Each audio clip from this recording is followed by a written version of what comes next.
Hello friends, ये video educational purpose के लिए ही है। हिंदुस्तान जिंक, ये जो लाइन ऊपर की देख रहे हैं आप, वो है 50 डेज की एक्सपोनेंशियल मूविंग एवरेज। और ये जो नीचे की लाइन है वो है 200 डेज की एक्सपोनेंशियल मूविंग एवरेज। जब प्राइसेस ऊपर जा रही हो तभी ये जो ऊपर की लाइन है वो ऊपर रहनी चाहिए। जो छोटे दिनों की है, यानी कि मूविंग एवरेज है 50 डेज की, तो ऊपर रहनी चाहिए। और 200 डेज की मूविंग एवरेज नीचे रहनी चाहिए। जैसे प्राइसेस यहाँ पे ऊपर गई तो 50 डेज की मूविंग एवरेज ऊपर रही, यानी कि प्राइसेस आप यहाँ पे लेंगे तो प्राइसेस बढ़ रहे हैं, ऐसा हम कह सकते हैं। लेकिन यहाँ पे 31 दिसंबर को EMA 50 डेज की वैल्यू है 494, जो EMA 200 डेज की 495 की वैल्यू है उससे नीचे है। यानी कि ये लाइन ऊपर से नीचे गई है 31 दिसंबर को, ये लाइन नीचे से ऊपर आई है, जिसे हम बेरिश क्रॉसओवर कहते हैं। ये एक इंडिकेटर ऐसा है कि प्राइसेस अभी नीचे जा रही है। यहाँ पे ये इंडिकेटर ने बेरिश क्रॉसओवर दिया है, इसका मतलब प्राइसेस अभी नीचे जाएगी। यहाँ पे देखें तो ये मई महीने से चार्ट है, तो सपोर्ट लेवल देखते हैं 476 का। यहाँ पे देखें, ये जो लाइन है 476 का सपोर्ट लेवल यहाँ पे मेंटेन हुआ, यहाँ पे भी मेंटेन हुआ। लेकिन ये सपोर्ट ब्रेक हुआ है पिछले 8-10 दिनों के पहले, और वो सपोर्ट लेवल ब्रेक होने के बाद प्राइसेस तेजी से नीचे गई है।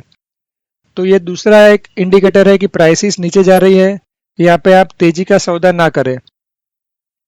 पी रेशियो देखते हैं पिछले 5 साल का, तो अप्रोक्सीमेट 15 के ऊपर नीचे हुआ करता था। यहाँ पे 20, यहाँ पे 10। जो मीडियन पी है वो 15 का था। यानी कि पिछले 5 साल में 15 का प्राइस अर्निंग रेशियो था। जो यहाँ पे प्राइसेस जब भी बढ़े मार्च अप्रैल में, वो तेजी से हो गया 40 का, और अभी वापस आधा हो गया है 40 से। 21.3 का पी रेशियो है, जो मुझे लगता है और भी नीचे जाएगा। यानी कि ये जो वैल्यू है जो आप चुका रहे हैं हिंदुस्तान जिंक की, वो और भी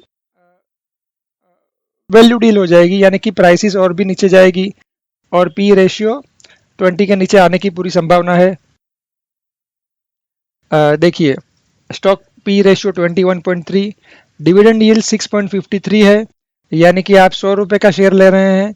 ये स्टॉक में आप 100 रुपये चुका रहे हैं तो आपको 6%, 6.5% डिविडेंड हर साल मिलता है।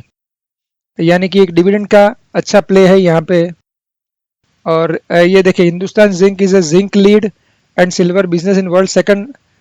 It is world second largest integrated zinc producer, यानी कि जिंक में वो सेकंड नंबर प्रोड्यूसर है वर्ल्ड में, और थर्ड लार्जेस्ट सिल्वर प्रोड्यूसर है। तो कंपनी तो बढ़िया है। दूसरी इंपॉर्टेंट बात यह है कि it has the lowest cost of production. जो हिंदुस्तान जिंक प्रोड्यूस करता है, उसकी जो कॉस्ट ऑफ प्रोडक्शन है जिंक की, वो दुनिया में सबसे कम है। देखिए, lowest cost producer for zinc globally.